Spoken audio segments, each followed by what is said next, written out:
morning, Tartaria hunters. Here we are for another awesome, surprising podcast with Campbell from Autodiadactic. Good day, Campbell. I seem to be seeing you every day at the moment. We're having quite an affair here with the Tartarian Australian channel. Yeah, it's a full-time job, this hunting crystal cities and revealing the past. I know, it's really full-time. And Angela, one of our amazing, what can I say, random guests that have popped up out of the ether to come and share some of your personal information and how you've wired and fired around this topic and led you to this moment in time. And we're about to have an organic, surprising conversation here. So welcome to the show, Angela. Thank you very much. It's lovely to be here, guys. Awesome. Lovely to meet you. One of our things here with the Tartarian stuff with Campbell and I is that we just love speaking to our community, all the pieces of the puzzle. That we all hold one of those pieces within our hearts and heads, and our life experiences have led us to these moments, and to bring everyone together and to add to these lofty ideas is just so powerful when we connect as a community. So thanks for stepping up and making contact and joining us. Thank you. And I totally agree with that, by the way. We've all got keys. Absolutely. It's so the Celestine prophecies, they were hunting for keys and missing documents. And we are, of course, on our personal quest to this crystal city in the desert. And it's really opened up everyone's heart and imagination. So with that all said, we'll just hand you over to introduce yourself and start wherever you start. Okay, well, I'll probably start a little bit about my awakening process, because I think that's when it all kicked off for me. So, and how that came about. So I was always spiritual. I was always spiritual. I was a little bit kind of left field, but it was never very physical for me. It was always in the mind, and I would say probably 20 years ago now, I started literally in a day. I was bombarded with 1111. So, but it wasn't just once or twice a day. It was shadows on my wall. It was turning my TV on. They'd be talking about it. It was 3 number plates behind me. And at that time, I would, I think after about 2 weeks, I was kind of going home and saying to Mum, something's going on. And this isn't right. This is weird. And I remember Googling it, but even at that time, there was nothing online about it. So I think a few of us went through an awakening process in that era. So that kind of continued on, but then it morphed. So it started to be numbers with taglines. So I think the first message that I actually received through with that number was the word believe. And they were really doing a trip on my consciousness, because your consciousness wants to reject that this is happening in you can see it, but you can't believe it. So yes, then it I would say it effectively morphed. And now the way I received is very physical. So it's clusters of synchronicities, all themed, very historic. So they will point out people in history for me, and I'll just get runs and runs and runs of a particular person that they want me to know, because I think what they're trying to say is at this point in history, this person had an effect. So they really did a number on me with John D. He was that was a huge, it was probably they spent a lot of time on him, giving him I love how you say do a number on you when it all started with the numbers. That's funny. They really get they threw my life was chaos. It was chaotic because no one believed me. Everyone will think you loop-de-loop. And I could never explain it. It's very hard to explain it to people when they're not experiencing it. Sounds like you're seeing through the matrix, like you've just been given that thing to see through it, and you can see the connections, and so they can show you a path to follow. And yeah. Wow. And I've gotten like I'm an old head at it now, so I live, because the degree that it comes in now, I'm not living in a normal reality anymore. That's gone. But I'm managing to hold a 3D life now still, but this is my real work. Yeah. You know, finding out the truth. Yeah, welcome to the club. Yeah. Funny you say that word club, Kelly. Just hold that thought, because I'm going to send you something after this. Yeah. Oh, I know, we're in a club. We're in a club. We're in a club. And it's important. This is an important club to be in, because we need that community right now. Bad man. Like, we need that energetic hit from people who connect with us and mirror back to us what we are to them, you know? So it's important. Absolutely. Yeah. And we need to, you know, like, you know, it's such a huge realm that no one person can have it all. No.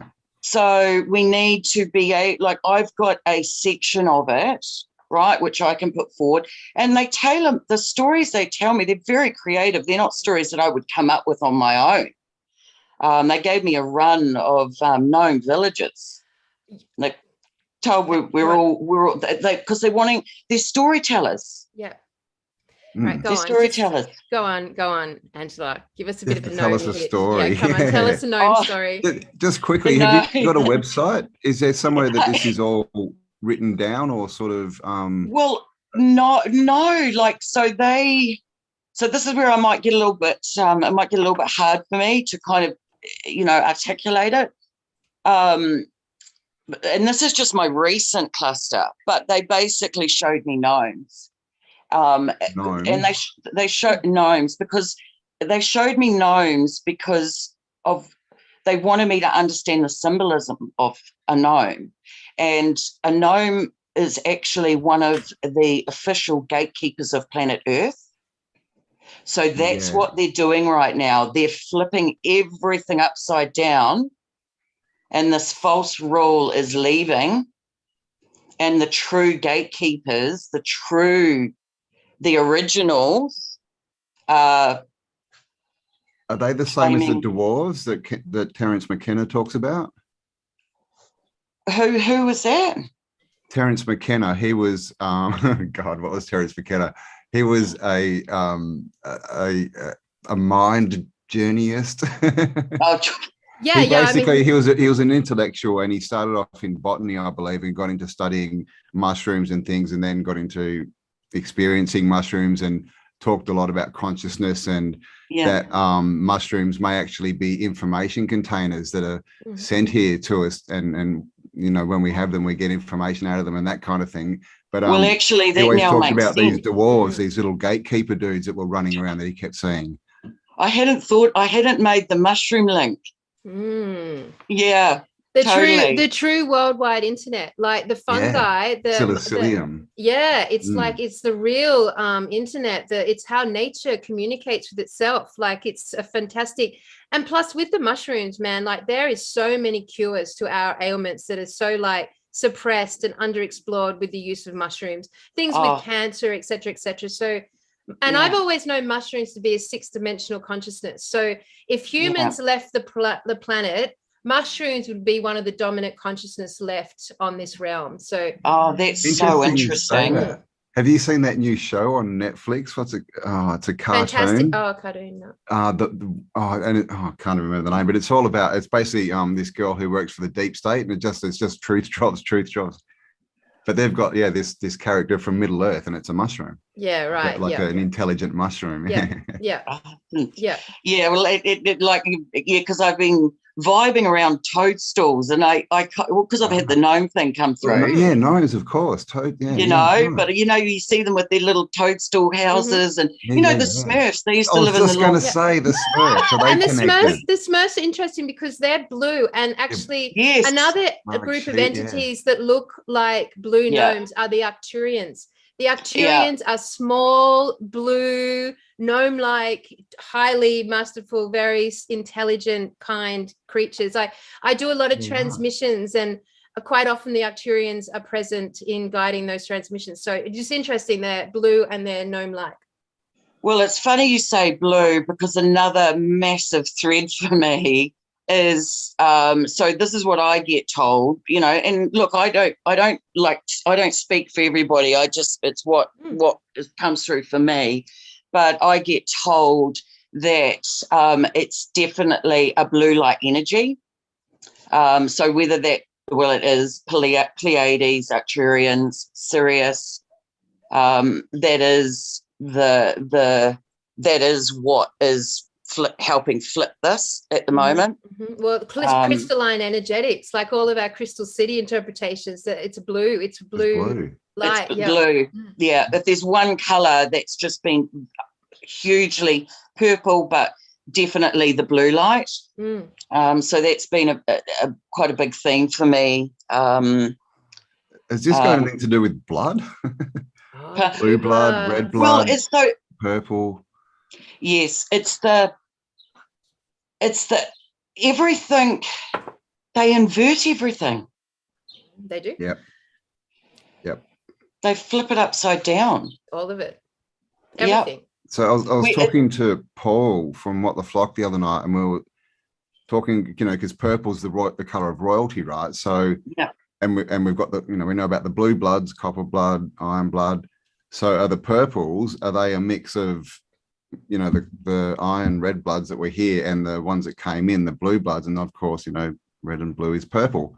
And so they get put in royalty, and they're the ones that talk to whoever, you know, has put the trap down on us. And you look at the interpretation of the movie Avatar, that they're all blue. Exactly. And Indian, you know, the Vedas all full of blue gods. Blue. Yep. And even Ganesh, even the Indian gods. They're all blue. They're all blue. You're wearing blue. And I'm wearing blue. I'm wearing blue. Yeah. Oh, I've got black and white. I've got a blue background. You do have a blue background. You might be purple. Yeah. Right. Yeah, so is there a gnome? Have you, when you say you've been introduced to gnome clusters, are they is this like no. Okay, I'll rephrase. Yep. I've not met little gnomes. No. Sorry, we haven't found a Crystal City yet. Okay. Coming. I haven't, there's no gnomes. Oh my God. Yeah. So say that again, Kelly. So I was just wondering how, like, geographically specific this is. Like, when you get information, are you getting information that has to do with our homeland, with Australia, with where you are currently, or is it sort of a worldwide, or is it even past that, like multidimensional and out past the realm? It's definitely the world. Yeah, it's the whole world. So they, like, the way they told me the gnome thing, it was really big for me at the time, but that's just kind of like, so the clusters, I've had everything. I've had pyramids, I've had Renaissance paintings, I've had particular people in history, I've had presidents, I've had certain politicians lately. I've started to get stuff on missing. Yeah, I've had anyone you care to mention? Like bad stuff or the 1952. Definitely. Okay. Yeah. 1952. So that takes us to, well, are we talking Australian president or American? Okay. Yeah, all right. Yeah. It's something. Is that like Eisenhower's timeline? It was around there, yeah, in the Truman days. Yep. But you know, like sometimes it's Truman. so yeah, I've had Truman. Nice, the Truman Show. The Truman Show. Yeah, yeah. But sometimes it's very hard for me because I've almost got to be like a historian. Yeah, you know, I was going to say, if you get any good stuff, just pass it to me. And, you know, yeah, thank you. Like, I'm looking for a researcher because and because it moves so quickly, like some people spend their whole lives on John Dee. I've literally, when it comes through in a cluster, I've literally got like a week and then it's moved. Yeah. So when you say cluster, you're talking about a series of synchronicities. Yeah. Yep. Yeah. So I mean, it will. Like I'll try and explain one, but it will be like. So with John D, I actually took it's the street's just down the road from me, and so what happened was I actually took a wrong turn down there one day, and I didn't think anything of it. But then my Facebook beeped, and it was someone was looking. Someone had a package. It had gone to the wrong house, and she had actually just said, "Does anyone know a John D?" And so I know a sync starting. I know a cluster. They've got my attention. Yep. And then, this actually happened. This is how it came through. Like, this is how they get me. And then the next day I go to work, and I was getting a job through work, and the project manager rang me and he said, "Oh, can you give John Daly a call?" So that'll be 3 times, but it will just continue. And the story, and then I'll go, I've got to Google this guy, and then I find out who he is. Yep. And that and all of that information on that story, I'll be like, yeah, but I was just looking at that. It just all. But it's very hard. You don't get downloads of information. You just get pointed where you've got to go and research yourself. Yeah, like a GPS. I'm like yes, because but then I'll get synchronicities that will confirm that I'm pulling. Do you get like a knowing? Do you get like when you get on a topic, you sort of understand what's going on, and then you sort of get confirmations that you're right? Is that what? Yeah, that's how I kind of go. Yeah. You and it will continue. It will just continue. Right, yeah. It will just continue. Well, I mean, I love this conversation, Angela, because honestly, where we left yesterday's conversation was on the topic of synchronicities. And in order for us to do these lofty actions like find a crystal city, we have to be like in the flow of synchronicity. We have to be in the flow of like letting those signs show us the pathway forward, the number alignments and all of those sorts of things, people, places, things, times and events lining up to move us closer to our path, to our goal, really. And I think when you're dealing with something that's lofty and imaginative and nonsensical, that's when you can be really like guided by synchronicity. So it's a really great place to start. Our audience, in order to continue their ascension journey, are going to have to remember to take note of the synchronicities in their life again. Absolutely. Yeah, because you can, some people, if you're not tuned into them, you can miss them. Yeah. But they will guide you to exactly where you need to be. Like I kind of feel, even with this conversation that I've had, and the whole thing has been quite synchronistical, including what happened to me this morning. All right. Awesome. Let's go. That story in a minute. But this whole journey for us has been exactly the same. Like literally since we started, it just took on a life of its own. But these people just started popping out of the ether. But it's like you say, you'd get, someone's video, I'd see it like 3 times in a day, and I'm like, who's that person? And then I'd watch another video and they'd be being interviewed on it or something. I'm like, what? And so, and you get these things, and then they either call you or you call them, and they're putting us all to, I would be absolutely nothing without the people that I've had around me walking my journey with me. This is not something I can do single-handedly, Absolutely. Hello, or the fucking social distancing oxymoron that we've been put through in this fucking last 18 months. Like, man, you're absolutely right. We need each other. We need people. That is, what did we term it yesterday? Organic consciousness needs itself. And it's so important. And I mean, we've tried having one person, ruling, right? And it doesn't work. Everyone needs to be the ruler or the creator of their own world, Absolutely. They're going down. They are, yeah. They're going down. We'll see. We'll touch on that at the end. See if you've got any info for us. I've got info. Because all my info is we're on the precipice, should we say? Yeah, they're going down. Yeah. Nice. Or the way that it's kind of been explained to me is, and this is a story that I've got, but you've got to appreciate it's kind of it was a 3-month process for it to come through in the way it did. But the way it was explained to me was that there is a club that's obviously ruling, which we all know. They kind of gave me they basically described it to me like a boys' club, cigars and and what they're doing now is obviously flipping that upside down. The rightful rulers, because they told me, they explained the club to me as pirates. They said they're pirates. They've pirated. Yeah, perfect. Of the sea. They're of the sea. Yes. Yep, they're pirates of the sea, and they've pirated our land. They've pirated the histories.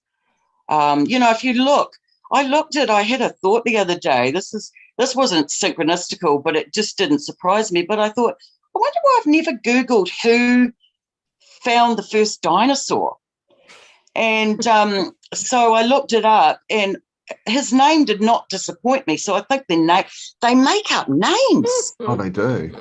They make up names.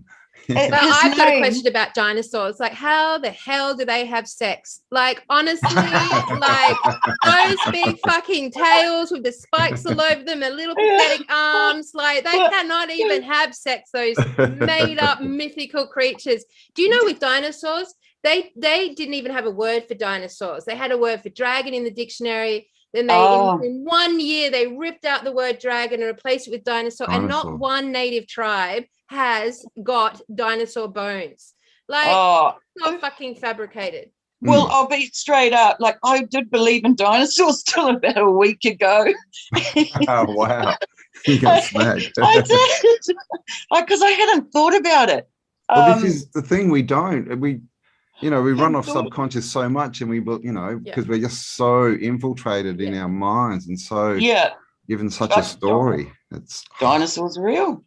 Yeah, but his name is get this, his name is Robert Plot. And what's a plot? Robert Plot. It's a storyline. Rob Plot. So he discovered the first dinosaur bones, did he? Yes. Well, he was part of the Royal Association, of course. Yep. Yeah. They probably ran a competition. In Tartaria, it's a joke because, like, when you look at the history of all these, all these fucking buildings, it always starts with the official narrative. It's like, and then the city of Melbourne held a competition to see who could invent the National Library, and it's just like the same story over and over. So maybe they had a competition to see who could find the first dinosaur bone inverted and they took him because of his last name, and they thought, that sounds like a good plot line, we'll feed them. You see that kind of stuff everywhere. They love to just shove it in our faces, I think. They literally invent names, well, I mean, it's like the Greek philosophers, right? I mean, how many do we get? I mean, it's literally a handful. You know, there might be 10 if you're really into it. There might be 20, and they tell us these are the smart people over thousands of years. This little handful of people. Everyone else just didn't know what was going on. And then they say one thing like, "I think, therefore I am." Like, okay, cool. Like, that's good. That's nice. Like, we could have thought that thought. It's not like it's a fucking revolution of a thought. Like, and yet we get taught that it's just like, oh my God, this amazing thought man came up with this thought. It's like they basically put the whole civilization in deep thought for 1,000 years. Like, whatever. They've created, they've stitched us up. They've literally they've stolen, pirated, and created pretty much everything that we're living in at the moment. So why did you get pointed towards John Dee? Dee's an interesting character. Yeah, yes. And again, I might not be able to articulate because, as I said, I'm not a history buff. And he's an Shakespeare. How's that? Was he Shakespeare? You've got to read through this kind of literature of I don't even kind of understand the first word, and then you've got to.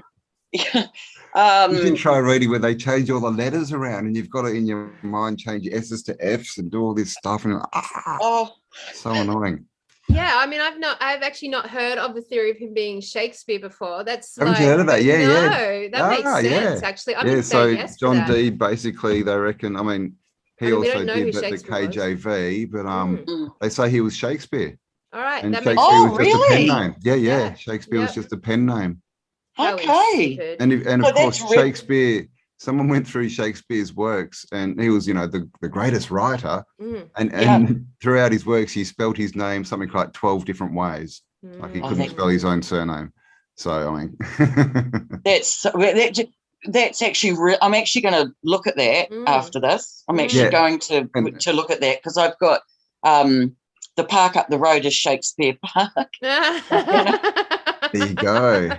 The shaky. I'm on it. Because he was a writer, right?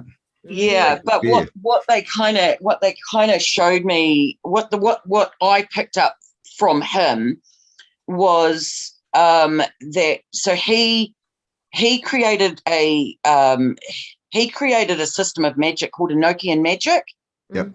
And so basically he now what did they say with him? He described it as like talking to angels, or the first person to talk to angels, or Adam's language.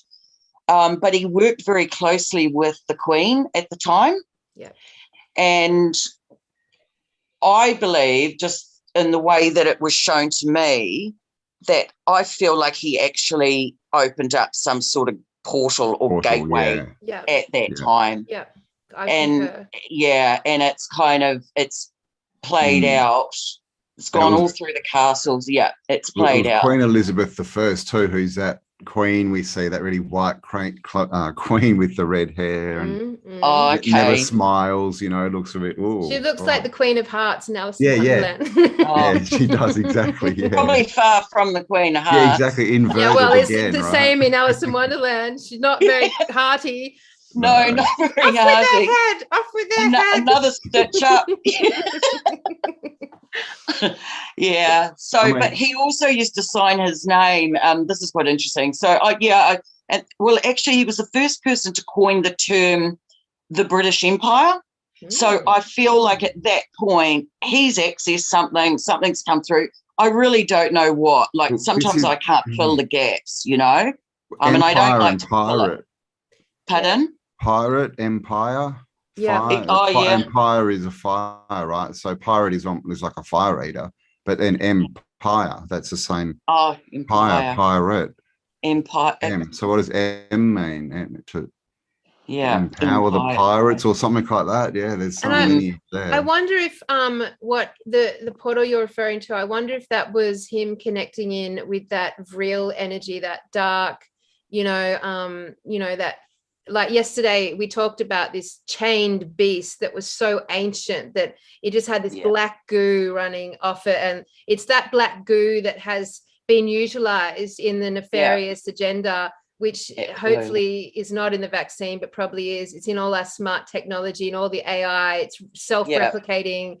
It's thought replicating. And I think like we've had to integrate our culture and society and probably our bodies forever.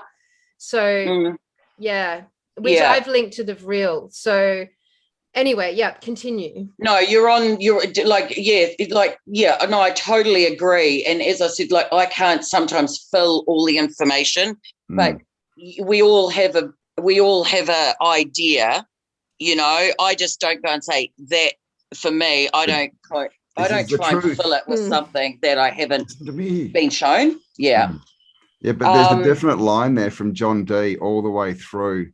You can trace it up to sort of, like Madame Blavatsky and what's that other dude's name? The dude with the hat.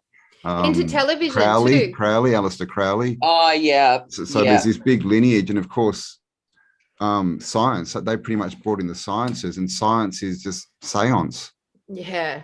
And didn't John Dee, wasn't he responsible for the television? Wasn't John Dee connected to the television? I don't know. I haven't heard that one. Look, I'm going to have to remember that. No. It's all good because I'll kind of look at all of this stuff, after. Because King Arthur's another. Oh, King Arthur. Another link. King Arthur. There's a book or a letter King I've Arthur. got, and it's basically Makeda writing to John Dee talking about King Arthur being in the Arctic, having wars in the Arctic with other people. It wasn't snow, but what we call the Arctic, yeah. So there's all this, and it's all at that time point. It's all sort of, 1600s, isn't it? So it's all at that sort of time we keep looking at that it looks like something happened. Yeah. And there was this time rift or bubble or whatever the hell went on. Well, also too, if he's working with the Queen to create the British Empire, they were conspiring, and they've obviously been using, conspire, and they've either accessed portals or figured out black magic, or they've figured something out. Released and something. That's been passed. Released is the word. Released the beast. They've released the beast, and that's the chain thing. But also too, he used to sign his name 007. Oh yes, I have heard this. Yes. Yeah, so he used to sign his name 007, and so I've had a huge run. I won't go into all of it like in detail, but I've had a huge run on 007. Including that new movie that's just come out. But that's almost James Bond, the story of it is almost it's almost a mirror of what's actually happening. Yeah. They'll just put it onto your TV screen and you think it's a movie, but it'll give you a really good understanding of what is going on. Background, right. And that's how they do it, isn't it? And they show it to for our perception, it's so fantastical and out there that we don't believe it. But that's the world they put us. That's the cage, isn't it? They all live in this other world where they're running around doing bloody James Bond things. And how did you get to Tartaria in your synchronistic journey? Well, see, I didn't. My girlfriend. So I'm on JCK's page, but my girlfriend lives in Australia, and we share our stuff, right? So if you go, I've got messages going back, 5 or 6 years, just back and sync. It's just a full story, and she's in Australia. We've had a lot of Australian. It's been bizarre, nothing I can actually describe in a lot of detail, but I get shown a lot with Australia. Well, tell us a bit about that. Like what, how would you summarize it? Where are you now? What country are you in? I'm in New Zealand. New Zealand. Okay, brilliant. So, tell us what have you got on the vibe on Australia? Because we've been trying to piece together its true history. We've been trying to piece together where it sits in all of this and how important it is to the world, this continent, and the original law holders are here and the original people. There's so many things about Australia. Well, it's kind of it's almost like, to the way I'm understanding it, it's like you've got the Aboriginal people. It's almost like a mirror of New Zealand as well. It's always going back to the they always take me back to the ancestors, what the original people that were here.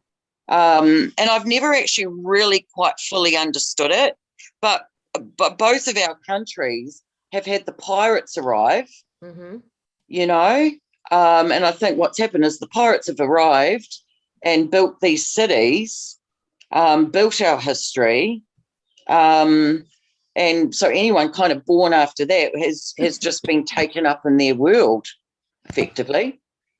Do we know where the pirates come from? Well, I just the word that's been used with me, and I don't want to say this, I don't know if this is the right thing to say, but it's how, and I'm not saying all, but I got shown Klansmen. Klansmen. Yeah. So I think it's the Freemasons. Well, I mean, clans, you think Scotland, and then of course the biggest, Freemasonry is Scottish Rite. Yeah, it's that's been big. We've definitely probably pieced together enough evidence that the Freemasons were the ones charged with like unbuilding Tartaria, like covering it up and unbuilding it. I've forgotten the word, but basically, yeah. So on the whole Masonic symbolism is the tools, the architectural tools are in their logo, their signature logo, and it's always about buildings, and it's always about levels of buildings. And I think that they're the ones that were charged with holding the original truth about this realm and the reset, and then going ahead and systematically taking down the tech and basically middle managing that process. That's the vibe I get with them. Campbell, what do you think? The Reef Asadas for sure. And I think we do have to look at, are some of these buildings, literally the whole building, is it just a facade like we see in the World's Fair? Yeah. Because look at China, right? Yeah. I saw a video yesterday and they were showing these buildings. I think it was in China, and people were literally grabbing the bricks in the building. It was just crumbling. Falling off, crumbling in their hands. The ghost cities. Just complete fabrications, like paper mache cities. So yeah, someone's coming to change something, because we were talking yesterday with JC, and we were talking, is this whole realm like a reconstruction of what's outside the realm, and is it all a bit of a, did it work? Are we just looking at stuff that we remember working, but we're just being shown the facades? Yeah, the fake version, the mimicry. So like the real version has been discontinued, disconnected, dismantled, disassembled, and has been like basically left dormant to just hold library books, or students, or lunatic asylums. I love that one. Whatever. But it, like the tech and its original purpose of the building and why they built them that way, etc., and how it's connected to the ether and music and sound and water, like that's all been disconnected and lost to us. So, and essentially we're just like versions of the macro, like we are in ourselves disconnected from the sound and the water and the ether ourselves. So yeah, it's really interesting. Yeah, sorry, continue on. No, I was actually just listening to what you said, because to be fair, I haven't really taken a deep dive into the Tartarian stuff at all. So I was actually just really interested in what you were saying about that. So you're kind of saying that, are you like, what are you suggesting about these old buildings? Like, what are you saying about those? Well, they're either a mimic version of the original structure that may exist outside the realm or on a different dimension now, or they are the original buildings, but they've been disassembled and disconnected from their original purpose and use. So they're basically they're energy machines. They're all to do with like a free energy grid. And it's been disconnected so that we don't that they stole the power, because I've had in my own way, like but not enough that I actually fully grasped it, but I've had stuff on Big Ben, these towers, Big Ben. Did airships used to dock at Big Ben? Do we know? Yeah, the airships. That's another thing, Angela. So all these tall structures were docking, like the Eiffel Tower and like our Eiffel Tower, fucking Empire State Building, like all docks for Airbuses, which is so cool. They've stolen like the they've stolen like the energy grid. That's what they've done. They've stolen the energy grid, and they've put all their monuments. It's why they've got all these, like if you look at they took all the obelisks from ancient Egypt, and they've put them, dotted them around right next to their castles. They've literally they've stolen the planet in more ways than one. I've heard they even do things like build abattoirs and stuff on nodal points. Just shove their death in there and disrupt the frequencies. Yes, they disrupt our frequency basically, or disconnect us. So do you see not this? Want us to offend. Yeah, exactly. Yeah, they're trying to hold us down. So do you see this as like a program almost that's been laid over that we believe, and we're maybe not seeing what the physical reality down here is, and that's what we're breaking at the moment, is that program? I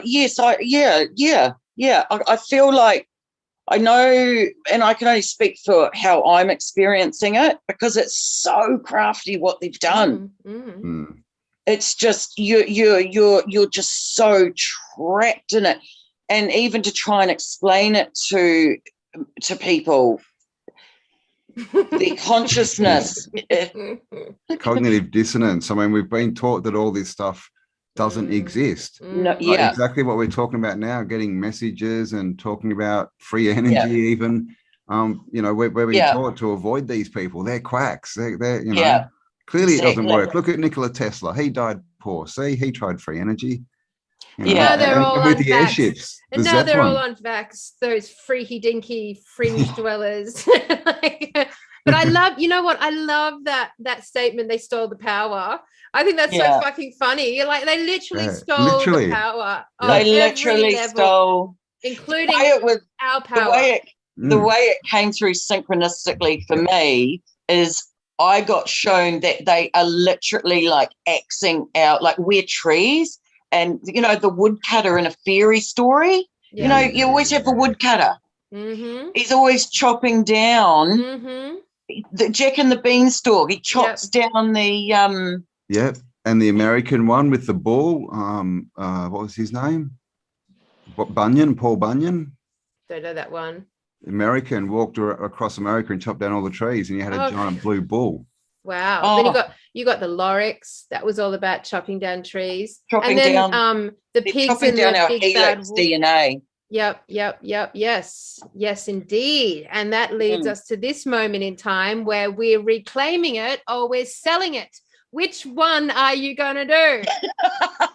I'm reclaiming. Yeah, funny oath. Which is exactly like Mabo. Like, we're reclaiming our sovereign land, which is our homeland, our land and our land.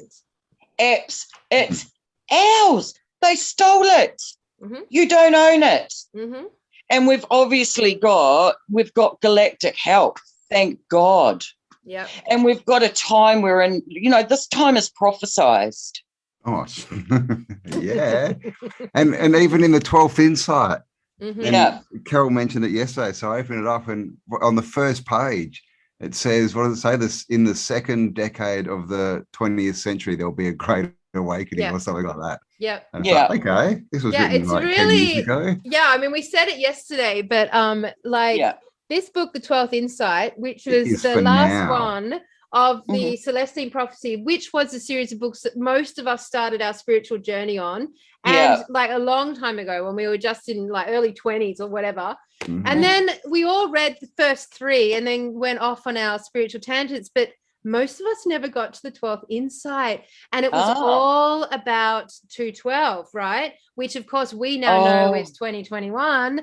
And hello, I'm highly recommending anyone on this channel to go and get a copy of the 12th insight and have a look at it. Have a read. I think the first thing is all about, the first chapter is all about holding your frequency, right? And what are we talking about? It's just, I think it's a missing document for now. Interesting that the 12, because I feel like a lot of people went through an awakening process in 2012. Well, the energy the whatever happened, and then of course they're fucked with all our timelines. They have mega fucked. And the Hadron Particle Collider also turned on in 212. So and then since then the Mandala effect came out hardcore, and who knows what timeline we're on it's all just breaking down. No, it's so interesting. But I really find a lot of peace in the I find so much peace. It's been invaluable for me in knowing that the light wins. We win. It's a done deal. We've won. It's a done deal. There's nothing. I read something the other day. This wasn't a sync, but I just thought it was really interesting how this guy described it. And I thought, I like that. And he basically said, you know, because I feel like they've also got time. They're meddling with time, these people. Yeah, fuck time. Definitely. Looking glass, they've got time. Like I'm certain They've got we're going to have a list of required videos for you to watch after this. Yeah. They're meddling, yeah. But I remember this, I watched this interview, I don't know where he said, but I remember him saying, so even like, let's say with the looking glass technology, like he said that they're looking into the future and they realize there's this moment in time that no matter what they do, the future is, they can't alter it. Can't alter it, yeah. They can't even really see it. I think they get once it's been like turned over to the light, they only get like a vague image of it. They can't get the detail and they can't affect it. They can't even, and they can't affect it. Yeah. And I've like, even in the last couple of months, they've been jumping our timeline like a couple of times a day. Yeah. Like, which is why we're also drained and tired. Exhausted. Yep. Like they're trying to stop people from like waking up, and they're trying to stop people from losing their belief. But the funniest thing is it's working in reverse. Yeah, of course. And they don't get it. Like, because every time they do that, they just get more possibilities, and those possibilities are just turning out to be people waking up, basically. So that will explain why what seems like this path has taken a long time.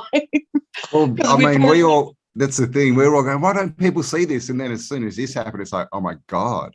95% of people have no idea where they are or who they are. And like they're counteracting it here. I'm in Melbourne, of course. They're counteracting every time they jump a timeline and fail and we're waking up more. They're counteracting it by adding more mandates, more laws, more harsher. And it's just all about get the apple juice, get the apple juice, get the apple juice, because inside that apple juice is something very fucked. And like, go get the apple juice once you've had it. We're not sure what the journey lies ahead at that crossroad, but so I don't know. They've got something, all right. 150%. They've it's I mean, they could have, I mean, look, to be fair though, they have been poisoning us forever. Like, we are literally living in a poisoned realm. Like, that is the truth. Maybe that was their problem, right? They built up our resistance to all their crap. Oh, that's true. That's true. We've biologically evolved to handle all the toxicities. We eat it for breakfast now, Tim. What else you got? I make soup out of it. Come at me. That's so funny. And I think that's a big part of it too, is with this whole, whatever's going around and shedding and all this kind of talk. And I think it's so much, it's all energy, right? If everything's energy, how can you can transmute it? It can't affect you unless you let it. So, and I know everyone's detoxing and that's really, we definitely need to do that, but we definitely need to just focus as well on, we're self-healing, self-replicating, bodies, right? We can handle anything, and they definitely can't affect the spirit inside. So and there's there's a certain group of people, because it's obviously that some are going to go first, right, into this new city, and there's nothing really that can stop that. Ooh. Not saying I'm going to go out and get the apple juice tomorrow, but it's a done deal. Or ever. Or So ever. do you see a split happening? Like this? Yes. I mean, it's kind of happening in front of our faces, isn't it? That's been quite big for me. Yeah, absolutely. So, and as in, some people will move on, shall we say, move up, and some won't. The way that I kind of, the way that I think about it in my head. So I don't know what it's going to physically look like. Like, I feel like some are going to go first. Because there's so much talk about there's a split. Ships coming and picking people up. It just randomly happened, and all these different people at the same time started saying the same thing. Yeah, I agree. So what were they saying? Like, I'm just going to go and wee, because I'm still human. Okay. So I'm going to go to keep talking. I'll be back. Okay. What were they? Everyone's been saying that there's, spaceships or ships from, from wherever, probably different realms or something, that are going to come and literally pick people up and take them to people. somewhere different. I'm going to be really transparent. Like that kind of resonates a little bit. Yeah. Everyone. Yeah, that really, because I get shown, like the way they describe it to me, just with my stuff, they call it a safe haven. That's what they call it with me. They say safe haven. So it's no, where it's where going. We're going to go. Yeah, so they've called it specifically a safe haven.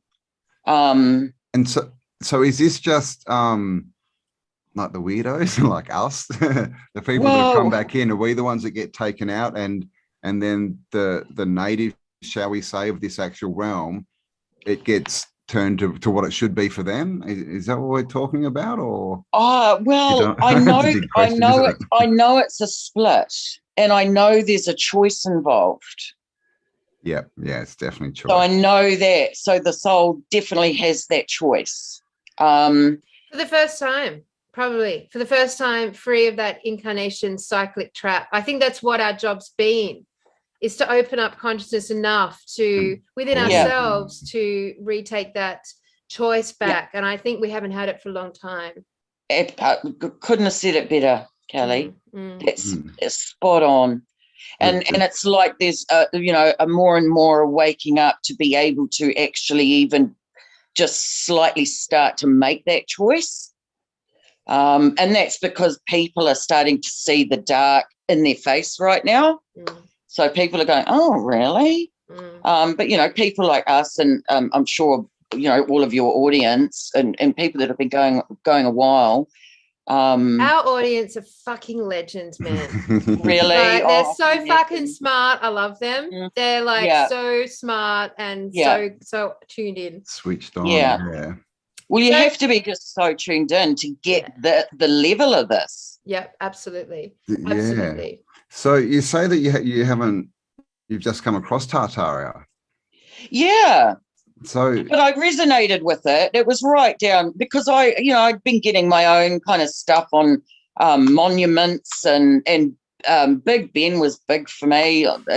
Just something about these clock towers. I could never really understand why I'd be getting clock towers. But Eiffel Towers come up and some stuff. So I was very aware of the grids and how they created these cities around us and built this, and I was aware of that. So when I did watch the Tartarian stuff, I really did resonate. You guys were my people. Have you come across the star forts? The what? Star forts. No, because Tartaria, we sort of say Tartaria, but it's a massive topic. Where it's pretty much all of history and trying to figure out what happened before us throughout all of time. So there's star forts all over the world. These star forts. Star forts. I'll show you a picture. Yeah, bring some up. That sounds big. They're amazing. And it's kind of like the Nazca lines. No one knew they were there until they got above them in a plane. And so now that we've got Google Earth and drones and everything, everyone's working out that these, forts and castles are actually stars and geometric shapes. There you go. Okay. So they're like everywhere, all around the world, and no one had even really properly seen them before, which is like an amazing. This is a big part of the Tartaria transformational consciousness, is reconciling with these beautiful structures that are all over the world. Actually, Campbell, this is one of your expertise, I would say, the star forts. Yeah, I love my star forts. They're literally everywhere. So what are they, buildings or? Yeah, they're huge. As you can see this one down here. Yeah. This is Palmova, is that what it's called? That's pretty much like a village inside this star fort. They're all houses. And these star forts were then attached to what we're calling star cities, which was basically a massive walled city attached to the star fort.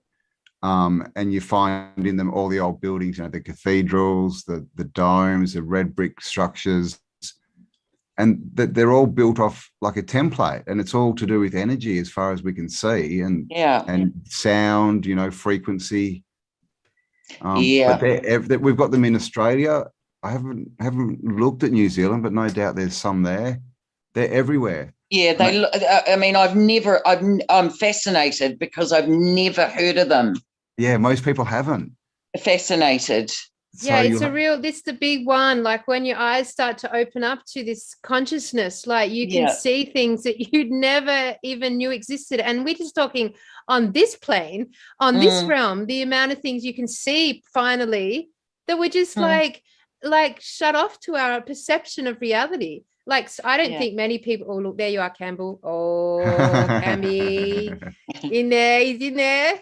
Campbell's been on this topic, to his credit, for fucking ever. So amazing. I love that about you, buddy. All right, so let's see. Star Force Tartaria, New Zealand. See random, if anything comes up specifically. Oh, Netherlands, Australia history hoax. Oh my God. Hoax. There's that bloody autodidactic guy again. Nothing.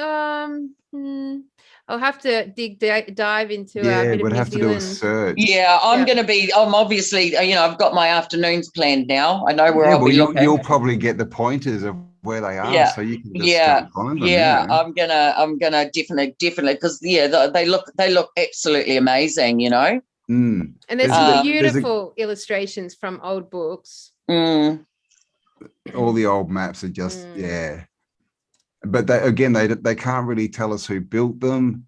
And of course, in the military, they call these forts a lot of the time. They call them batteries. Yeah, call them what? Batteries. Oh God. Batteries, right? And that's where all the troops go in, and then they come out and they charge. So there's all this electrical language. Electrical language. Yeah. Oh wow. Yeah, that makes total sense. So what, like, look at that. They're just ridiculous. And we just told they're forts. So all forts, and the reason they've got the angles on them is to deflect cannonballs. Yeah.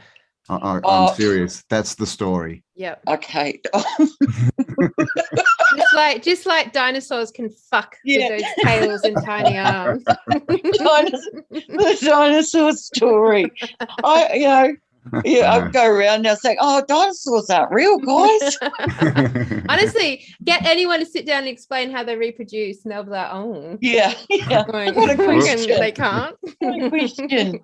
Yeah. So, Angela, tell us, there's one of our favorite angles with Tartaria is all the strange creatures. Beasties, long neck man, where'd he go? Yeah, there. Yeah. All of these odd little creatures that pop up. Cryptoids. Yeah. Okay, so tell us, what information do you want to bring to the Tartarian discussion from your synchronistic process on this kind of round table right now? Well, I think kind of like obviously the main message is I think we've covered I actually think we've covered we've covered it. We're going into the light, and if there's one thing I do want to say is that and this is what is getting me through this time, and it's there's zero doubt with me, zero doubt that it's a change of rule. And you talked about the dragon being chained. Yeah.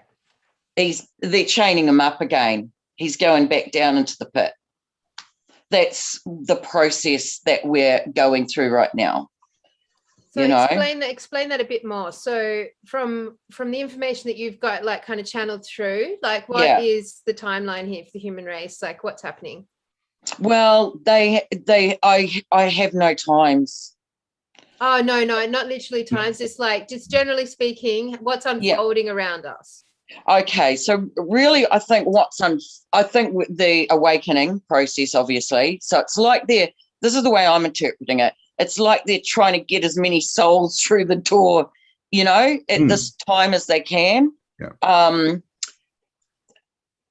We definitely, this 5D thing, it's when I responded to your video. So I get told that some of us are going into 5D. Like, I feel personally like it's a club, or there's a group of people that they're ready to go.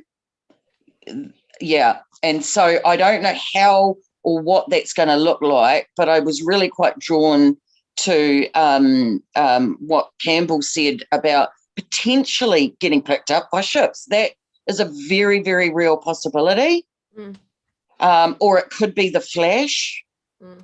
Yep. And we all get the DNA awakening, because I've had stuff on that as well come through. Okay. So you see like a solar flash or plasma flash as a DNA activator.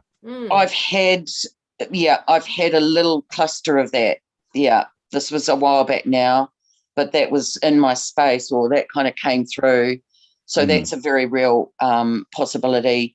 Could be the ships, but I know that the people that go, they're going to a place where there's safety. It's a safe haven from the poison. From the people who are going to chase us because we just went and destroyed their little Yeah.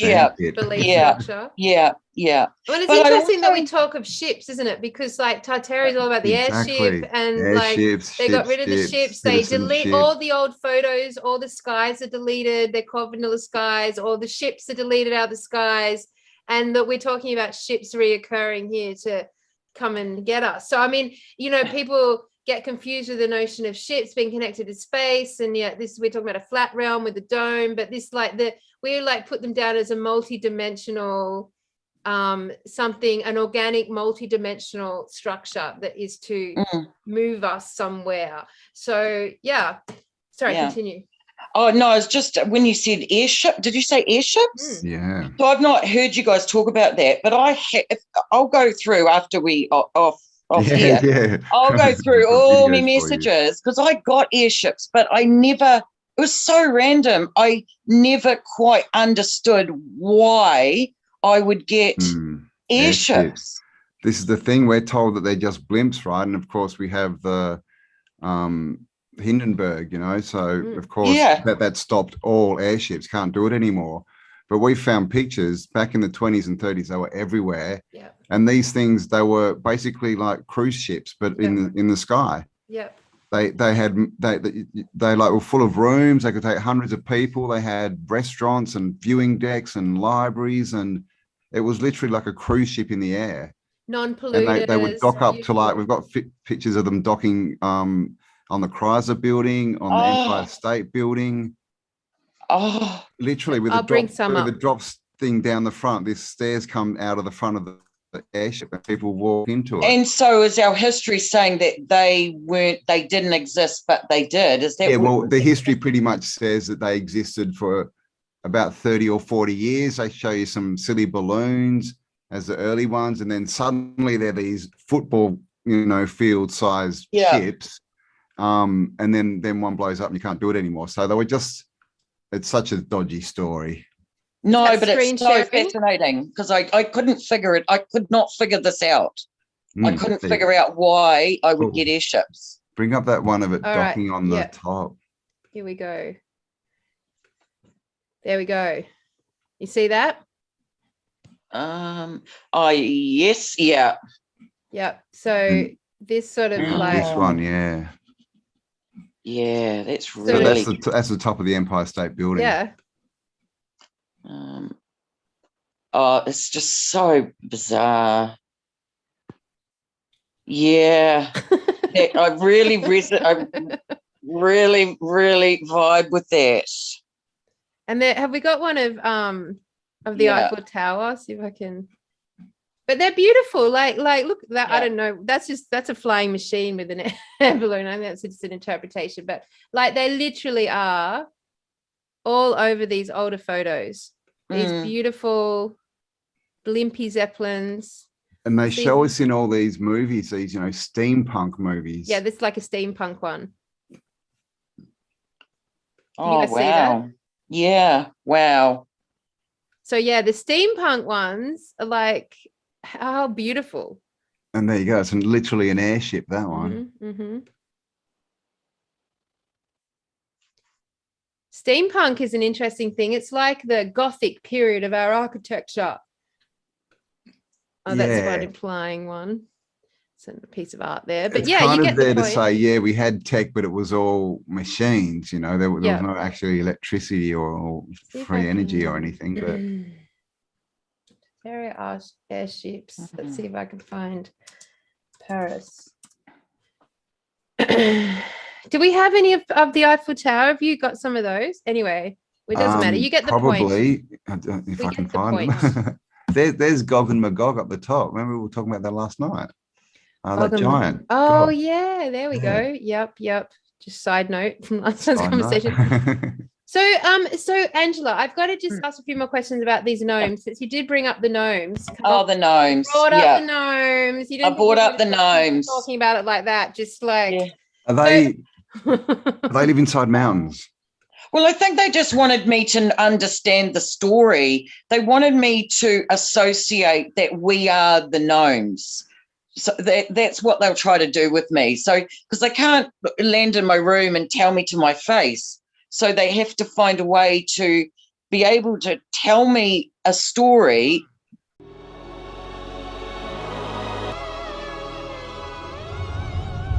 Barbagazi, Nisa, Kokis, Voltaire, Clurican, Duende, or as you may know them, gnomes.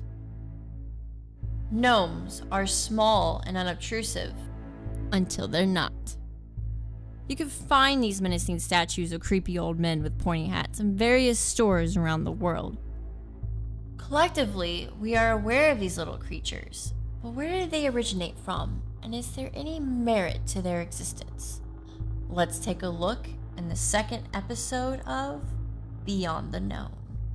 The statues we are accustomed to seeing were created sometime in the 18th century by a man named Philip Griebel. The statues were often used for luck. You can picture an elderly woman in her moo-moo placing a rosy-cheeked statue, hoping for better days. But where did these statues get their likeness? We can first see the presence of gnomes in ancient Rome, where Priapus, a fertility god, was once worshipped and placed into statue form in Rome's finest gardens. Let's fast forward to the 16th century, and we meet a Swiss alchemist, Paracelsus, who introduces gnomes into the Renaissance period. He depicted them as knee-high humanoids with a negative affinity for humans and a dash of magical essence. His book on elemental spirits described the abilities of gnomes, being derived from the earth, as they are able to move through the earth itself as easily as fish swim through the sea. Around the 19th century, gnomes became akin to goblins and then gremlins. Various authors took the helm to recreate the backstories of gnomes. Some depictions leading gnomes down the sinister path of being pesky vermin, eating your livestock, fire burning in their eyes, while others giggly garden dwellers helping your garden grow. And this kept the mythos of gnomes static in our minds well into the current century. It seemed gnomes were nothing more than fiction, or masters of the unseen, as far as the general population was concerned. That is, until 2008, when a video from Argentina became viral for its unsettling content.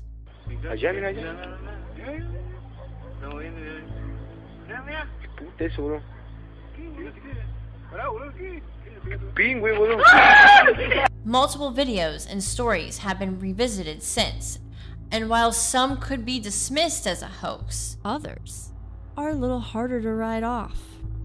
One of the more prominent stories that went on to make Spanish headlines is the encounter and capture of the Gnome of Girona. It was September. The year was 1989. A small group of friends were on a camping retreat just outside the city of Girona, Spain, with music filling their ears and barbecue filling the air. Not much could deter this joyous outing, but unfortunately, their vacation was about to come to an abrupt end. For a small, rabbit-like creature came stumbling out of the bushes with glowing red eyes and blistered skin. It stood 12 centimeters high and walked upright as it made a beeline to the cassette player. The group of friends looked on in shock. when one of them decided to turn the music on, of which this strange creature was seemingly attracted to by maximum volume. The heinous creature then let out a laugh that sounded much like a laugh of an old man who had too much to drink. It quickly tried to escape back into the bushes when someone from the group decided to throw a blanket over it and shove it into a birdcage, where it refused to eat for 4 days and eventually died from starvation afterwards. It was put into a clear coffee jar filled to the brim with formaldehyde for preservation. Many came forward to claim the gnome of Girona as a hoax. However, it's still unsettling to think what could stumble out of the bushes at any given moment while you're enjoying the outdoors, content and unaware. As more videos are beginning to surface year after year, it's easy to speculate that the mythos of gnomes is alive and well, breathing its own life throughout many cultures and countries, enough so to make you think twice before dangling your toes, uncovered and bare, out from the edge of your bed at night. Who knows what may be lurking underneath?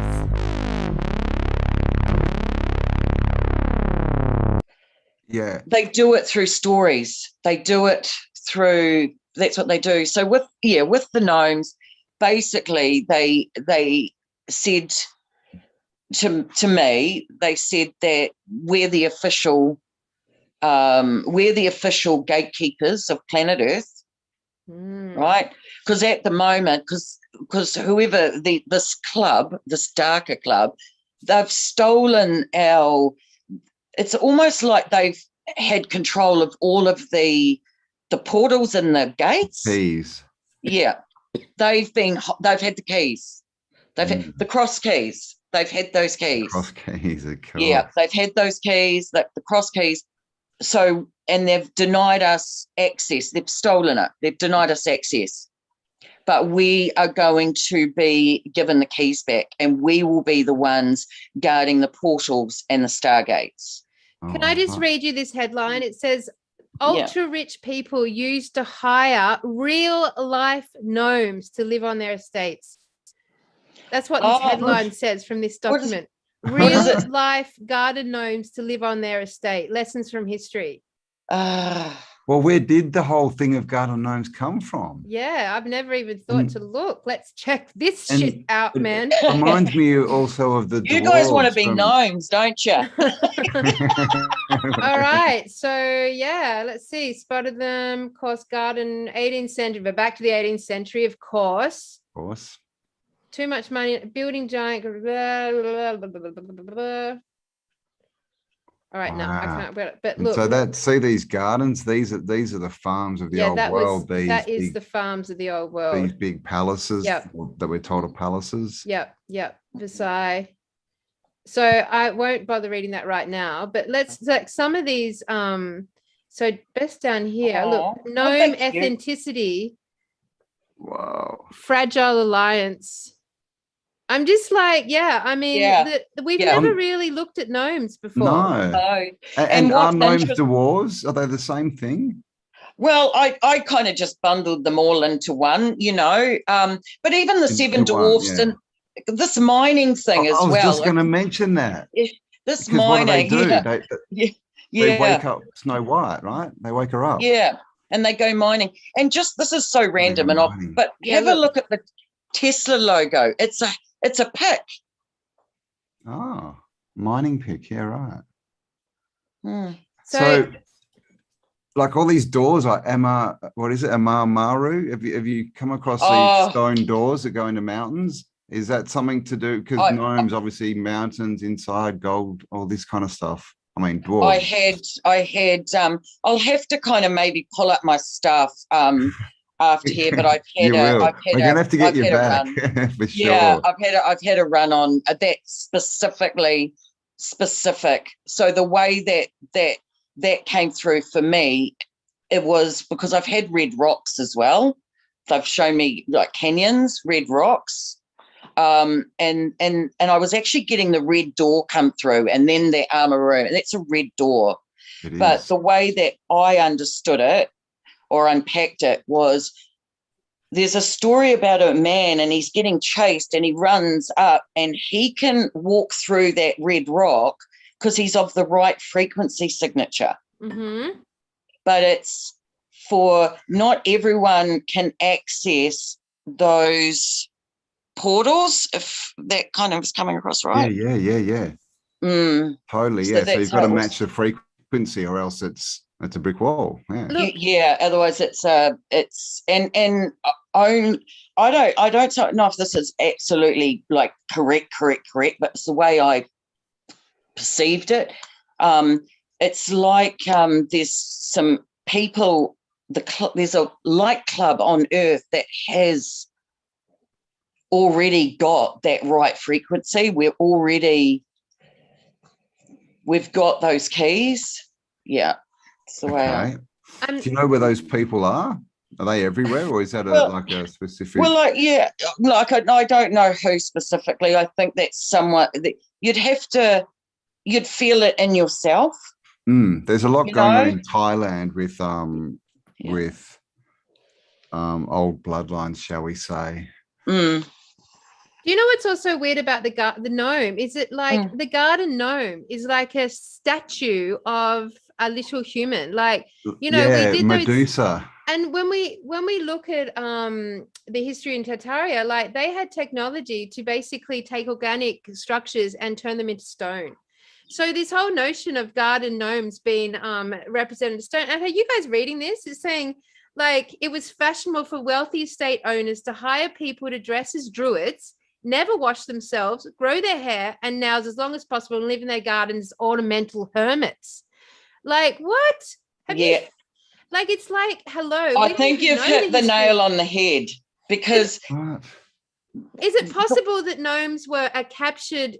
They were the gardeners, the gatekeepers, the gardeners, the gatekeepers, and they were imprisoned somehow and turned into stone somehow and put into people's gardens somehow.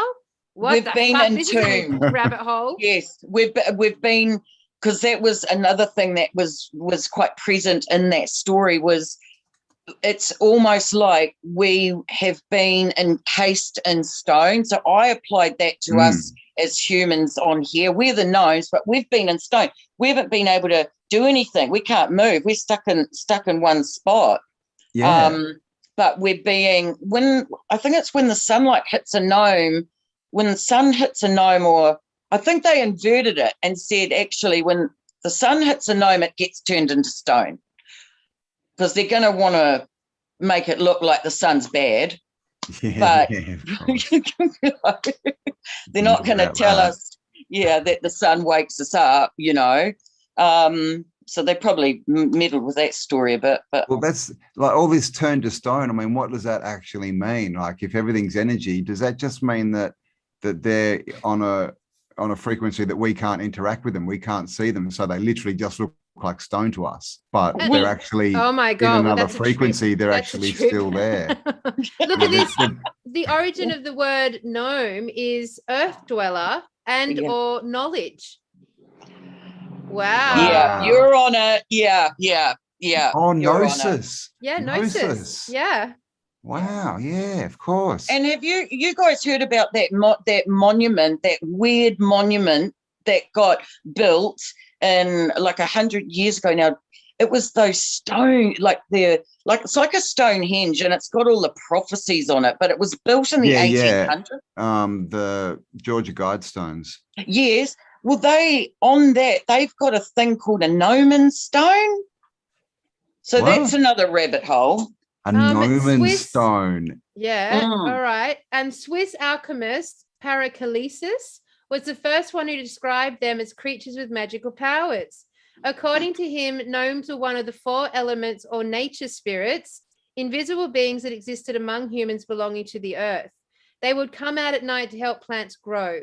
During this period, gnomes were pleonastically called grotesques, and thus were made to be ugly, petite hunchbacks painted in bright colors and usually named by the Italian word gobby. Garden gnomes became widely popular as home ornaments by the beginning of the 18th century. Hello, reset, but mostly for wealthy families only, probably enslaved. The popularity of gnomes persisted thanks to folklore, myths, blah, blah, blah, blah. Okay, the first garden gnome was made in Germany, apparently 19th century. 19th century. So where was everyone getting them in the 18th century when they became popular? Yep. Right? That doesn't make sense. It says These people can't even write bloody articles that make sense, man. the 20th century intermittent rise and fall of the gnome. So basically during the war, the popularity of garden gnomes were in decline. What? Oh my God. Anyway, so obviously we've got, but anyway, I've never even looked into gnomes before. Have a little look. You guys in Australia have got your very own place called Gnomesville. Gnomesville, do we? Yeah, in Australia, because I got a download of it.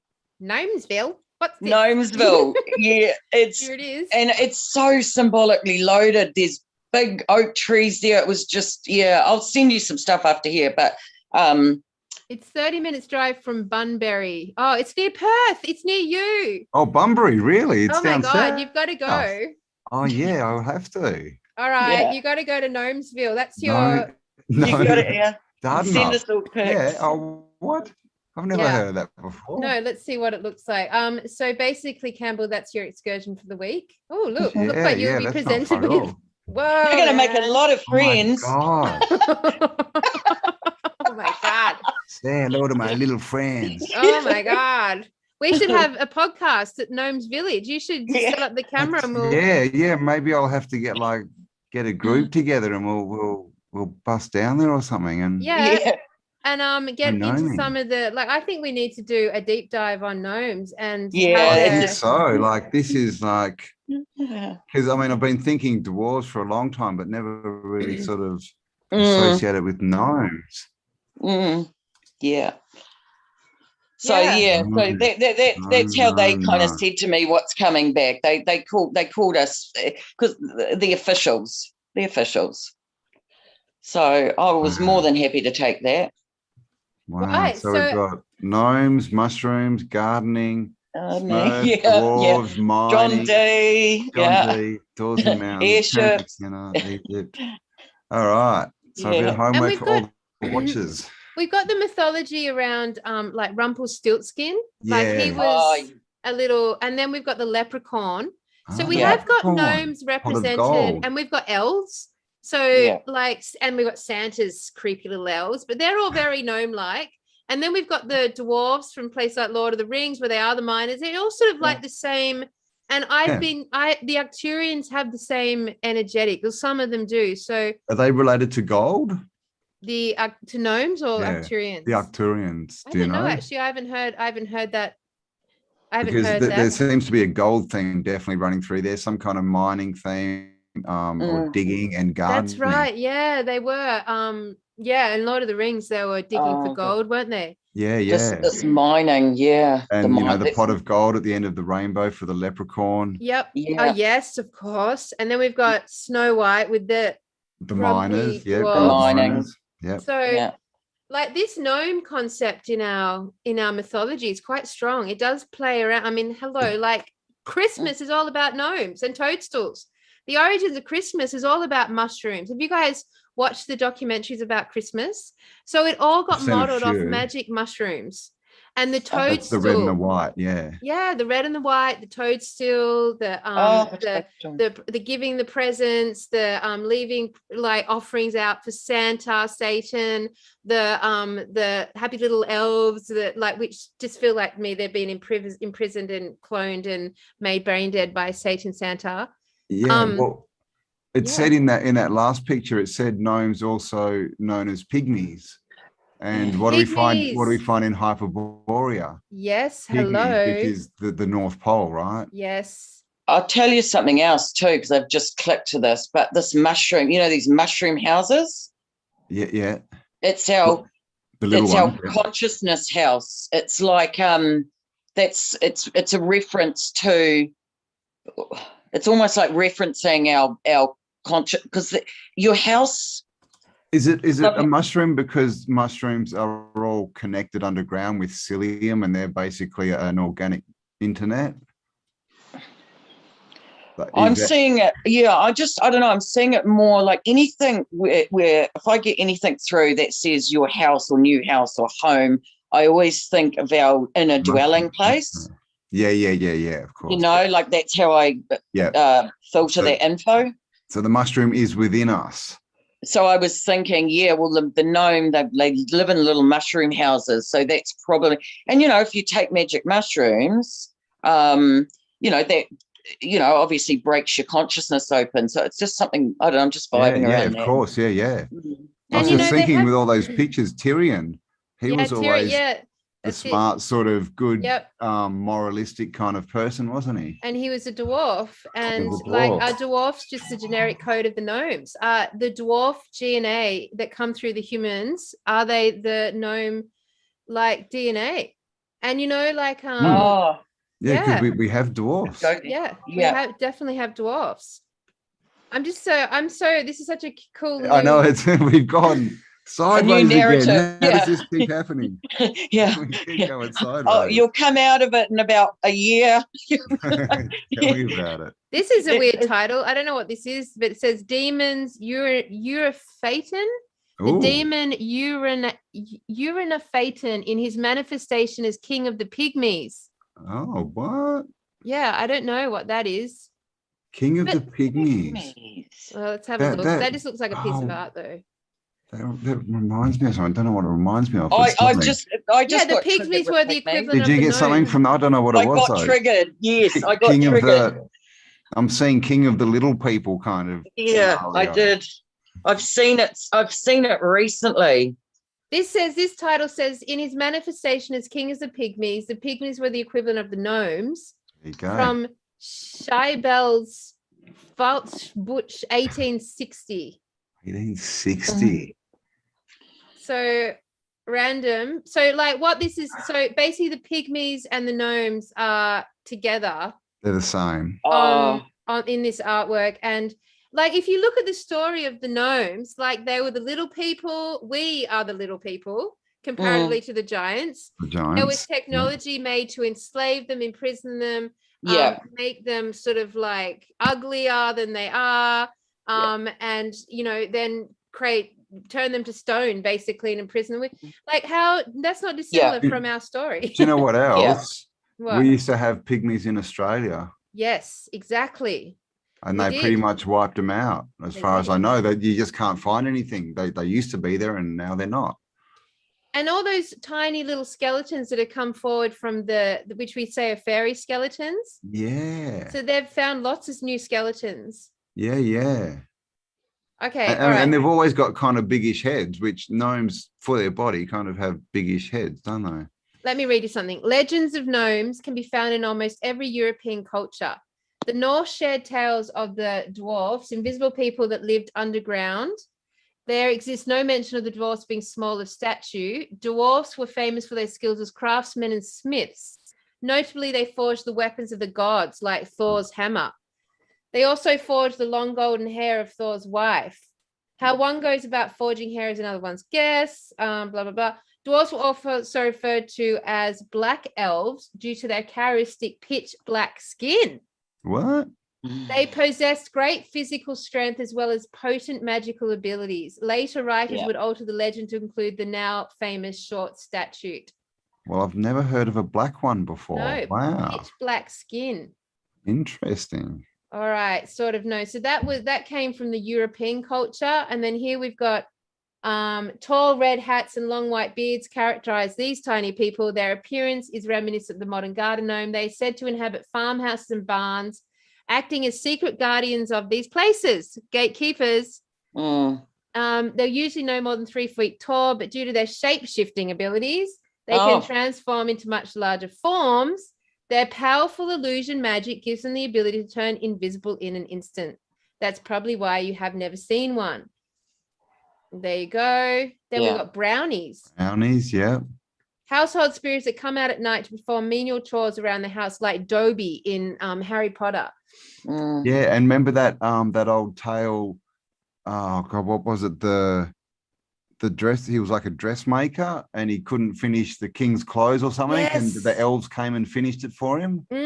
Yes. And That's they had red and white socks on. the emperor's yeah, I know the one. I know You know that the one? Yep. Yeah. Look, then we've got the leprechaun. Leprechaun. Most famous gnomish being. Irish Gnomish. folklore, fell asleep on a beach and wakes to find 3 leprechauns dragging him into the surf. This is the king. He easily overpowers his would-be kidnappers and grants them 3 wishes in exchange for their freedom. Commonly, leprechauns are believed to spend their time making and mending shoes. They also have a pot of gold that they hide at the bottom of a rainbow in some form of metaphor. Mm. Then we've got the kobolds. Never heard of them. The what? The kobolds, Kobolds. Oh, sounds like cabal. That's what I thought. I know. It does. The cabals. All right, so this is We've got Germanic cabal gnomes. folklore. Kobolds or cabals spent most of their time invisible like most other gnome-like entities, but have been known to take the form of animals or candles. Whoa. They live in homes, mines, or ships, and their look changes depending on where they are. Ship-born kobolds can be seen puffing on pipes while dressed as a sailor. Mine-dwelling kobolds are hunched and ugly. Those kobolds that dwell in human homes wear the discarded garments of the peasantry. And then there's Domovo. Is that how you say it? Domovo. Russian? Is he a Russian name? Slavic. Household spirits, Domovo. These household gods protect the family line of those residing in the house. They are the defied progenitors of said bloodline and can manifest themselves as a host of other spirits depending on the specific task it performs in the house. They're particularly concerned with the well-being of the children and animals of a family. So many, oh my God, then we've got the Asian version, the pygmies. Everywhere, basically. Everywhere. Then we've got the Corporal. the Japanese version. Oh my God. Oh, okay, from the Ainu people, or the Anu. Anu, they're the original inhabitants of Japan. Wow. Really? Yeah. Wow. Now we've got the Ibu Gogo, Homo florensis. So that's Indonesian. That's the Indonesian gnome. That's some of the bones that they found, isn't it? We must be getting now to a monkey. And then we've got the American gnomes. They're called the Inukan. In the frigid northlands of America, the Alaskan. My God. So then there's a massive narrative here. The Cherokee people of North America. They've got a gnome. Oh. No. Oh my God. So this is obviously indicating it's global, like whatever's Mexican global. Mexican gnomes, Pacific Islands, Native American ones. What are they called? They're called the Menehune. Race of tiny people, 2 feet tall gnomes. They're shy and fun-loving. They like to sing and dance. Oh my God. And you know the story about the gnome. There's one. The Maori have rich mythology full of fascinating creatures.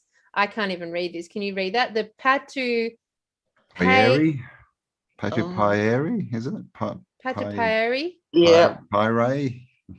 God. They're light-skinned, small, and either red or blonde hair. With no tattoos. No tattoos. And your fire kept them away. Blonde hair. So there's a lot of that's what they look tales like. of like fairy type people from New Zealand that were like 3 or 4 foot tall with big blue eyes and long blonde hair that used to live around all the rivers and the tributaries and things. Yeah. They'd play the flute and make love to beautiful women.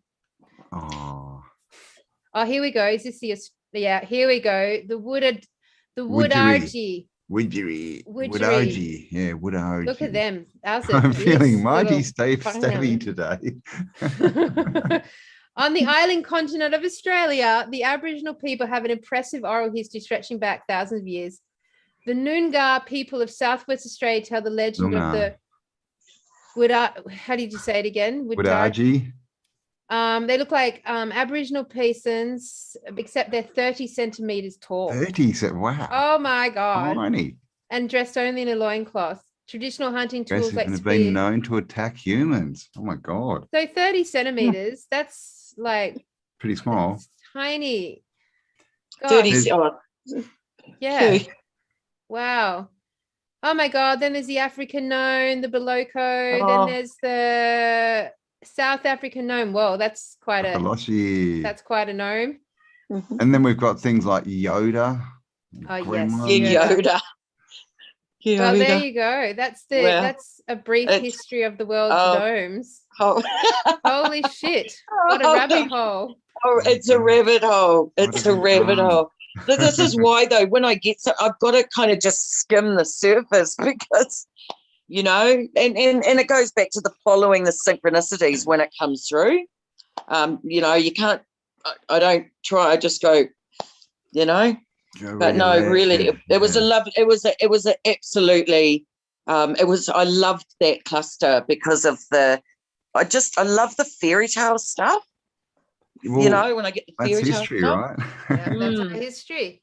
That's all true that, history. Whatever's been told to us is a fairy tale. No, that's an inversion, a fake mimicry, and like absolutely, that was a part of our organic consciousness. That was it. That's how we live. 100%. Yeah.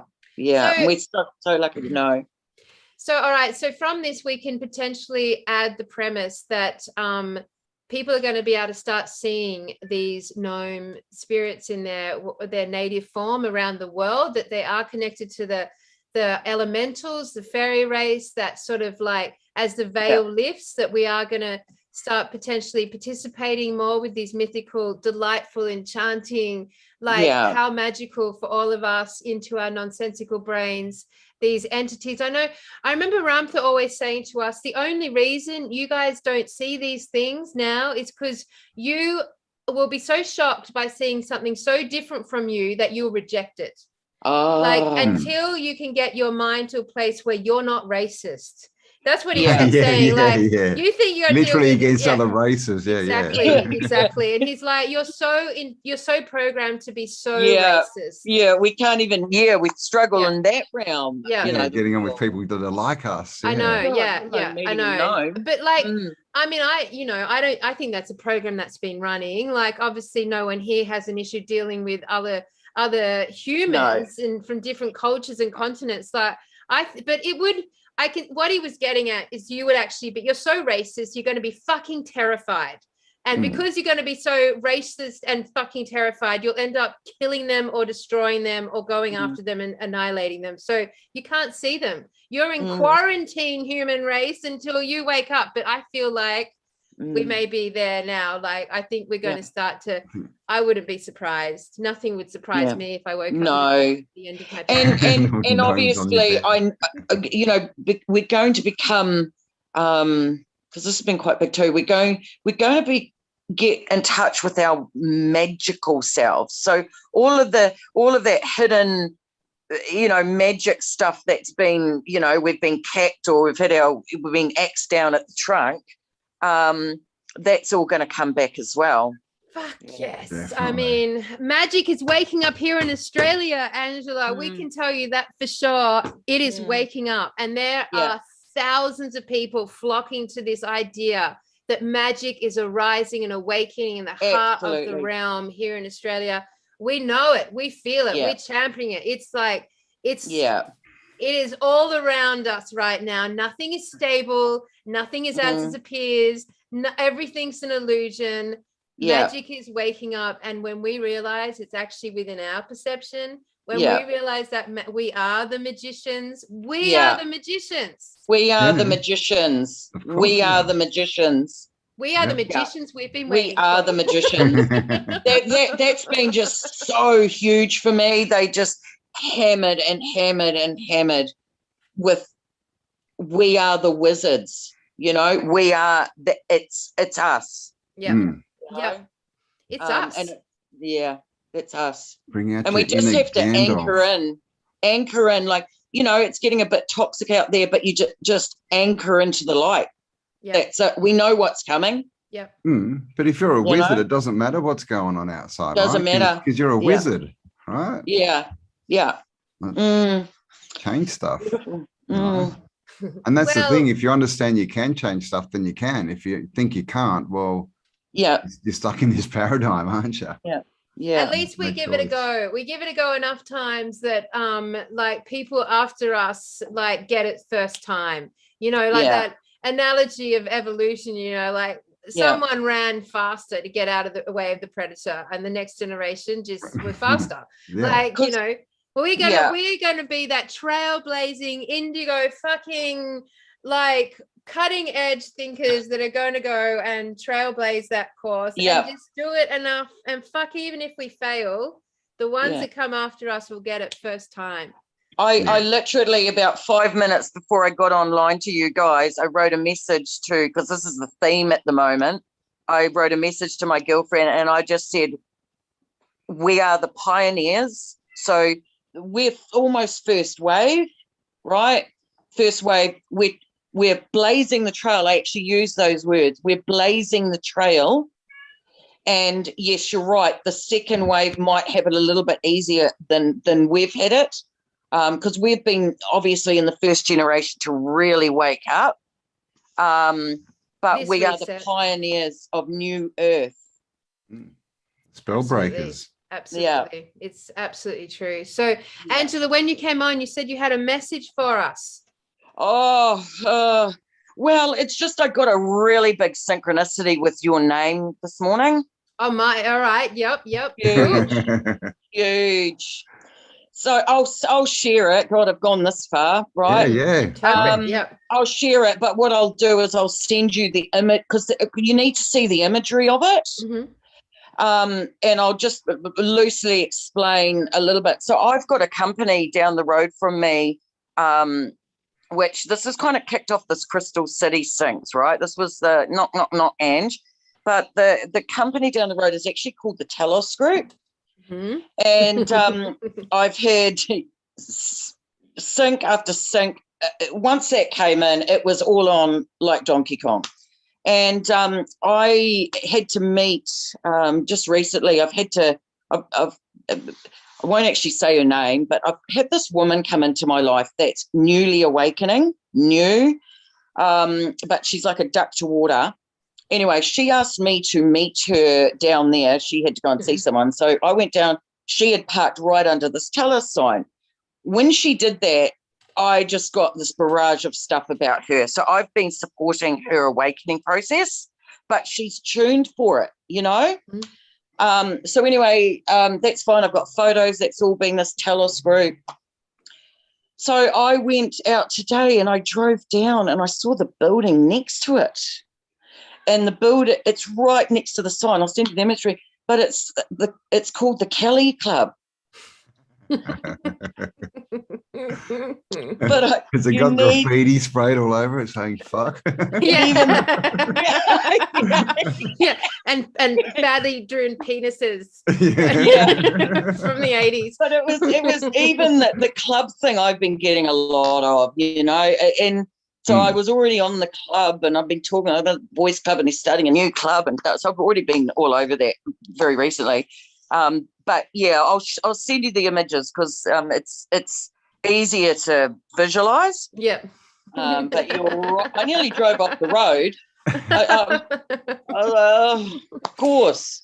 Club, wow. Well, we are forming our version of something here. I tell you, that's truth. Like, it definitely feels like wherever we go with all of this, more than any other topic that we've engaged, like, we're right on the cusp of this beautiful, gorgeous unfolding, and it's such a lotus flower. It's such an interconnected community, human consciousness unfolding, and like we're so in this together. And I know as Campbell and I take this, you know, attempt to get to the desert at Christmas time, which is coming up really quickly. I know, right? Woo, you're getting freaked. I'm getting freaked. What day are you guys going? Well, we haven't even set those terms yet. We've just been like, we wanted to be there for the 21st. Solstice, is the sort of day. Yeah. Are you going over Christmas? Well, I'm going to send you another photo of something else I got today, but I need to send the imagery so you can see it. Definitely. Far out. Yeah. But I mean, this is the thing. We just sort of put this out there, 3 weeks ago, if that. And we've just been getting so many synchronicities and people contacting us and confirmations and all this stuff. And the story keeps expanding. I mean, we've been talking about music and then musical keys, and do we need the keys? Are we looking for a key? And now we talk about gnomes, and they're the gatekeepers with the keys. Yeah, it's like, hello. I know. It's like it's honest. I can't kind of. This is how I feel. Like it's a done deal for sure. Because in this time right now, there's a club of people, a club of the light, destined to find it. Yeah. It's this, it's not next generation, it's this one. Yeah, I mean, it's time for us to go home for a bit. Like it feels like, I mean, it's time. And whether from that perspective we choose to come back and help, like, you know, help other people and other teach through this, like that's a choice we get to make in our sovereignty. But I do feel it's time that we've been here a long time, and it's time for us to go home for a bit. We've got families there. We've got lives that we've like jumped out of to do this insane thing. I don't even know what it is we've done, or I don't even know. Like, we don't even know the breadth and grasp of this story at all. So like, are you guys just going you're going to Hearts Range, correct? We're not sure, but that's kind of the direction at the moment. But we're going that's where you're heading. It's completely. Yeah. We just want it to unfold organically, and amazing. We're just looking for signs and to be led to where we're supposed to be.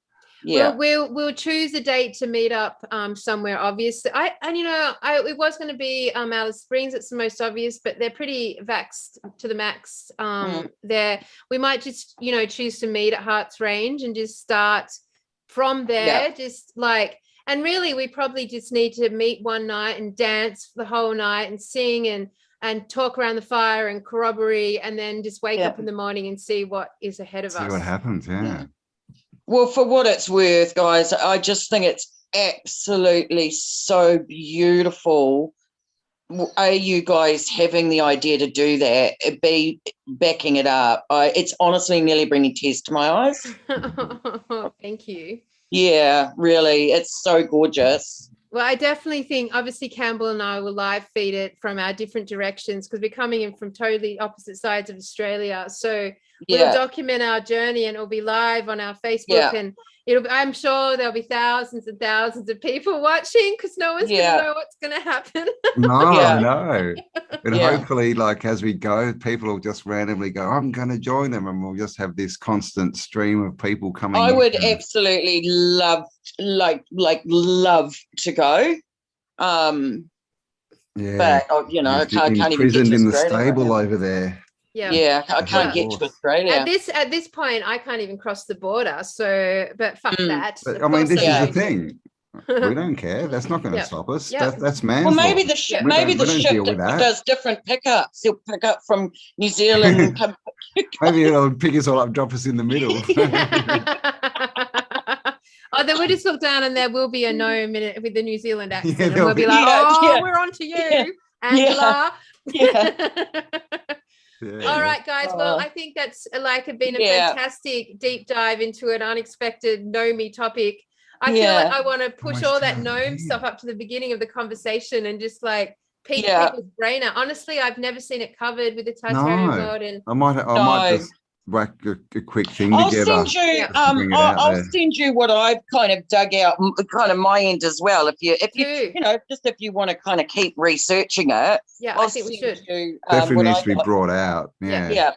And I'm also going to send you this Telos building. Yeah, cool. Your name right on the bloody sign. So I thought it was beautiful. So I'll send that over as well. All right. Well, any last words, Campbell? Anything you'd like to add? No. I just, I mean, look at what's happening, guys. We're obviously on the right path, clearly. We've been given hints. We've been given directions. We're being sent all these amazingly beautiful people to tell us more of the story. And so jump on board. And it's time to definitely, this whole, fifth dimension, it's accessing the creative side of your, the imagination, the nonsensical, if you want, basically, because we've got to rise above the story they've given us clearly, which is the nonsense. So nonsense is actually getting back to sense, I think. Yeah. Makes sense. Back to innocence. Innocence, the inner, sensing from inside, inner sense, instead of having no sense. I couldn't have said it better. That's a perfect summary. And the only thing I want to say is I'm just so excited for what's coming. Like, yes, are we? So excited. Like, I just am like, I can't wait. It's been the eternal golden carrot, but it's just so close. It is. Yep. So I think we can all agree there. Yeah, beautiful stuff. Well, Rockstars, awesome. Thank you for joining us, Angela. Pleasure. And fucking everyone have the best fucking day ever. Yes. And great to meet you, Angela. Lovely to meet you too. All right. Thanks for having me.